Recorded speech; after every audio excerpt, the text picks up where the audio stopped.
সরস্বতী পুজোর পরের দিনে বাড়িতে হয়েছিল বিরিয়ানি। তো বোনের খুব ইচ্ছা হচ্ছিল বিরিয়ানি খেতে, তো বাড়িতেই বানানো হয়েছে। তো বোন কিন্তু একাই বানিয়েছে, একাই যে এত সুন্দর বানাবে ভাবতে পারিনি।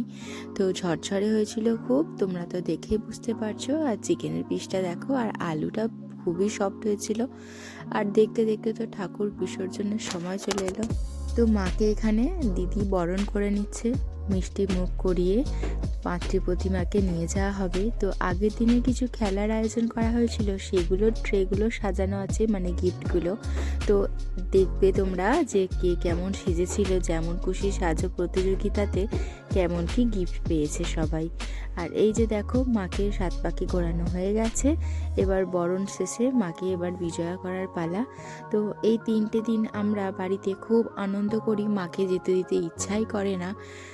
চলো, আর কিছু করার নেই, মা আসবে যাবে প্রত্যেক বছর। তো এভাবেই পুজো পালন হয় আমাদের এখানে। তো আসছি একটা নতুন ভিডিও নিয়ে।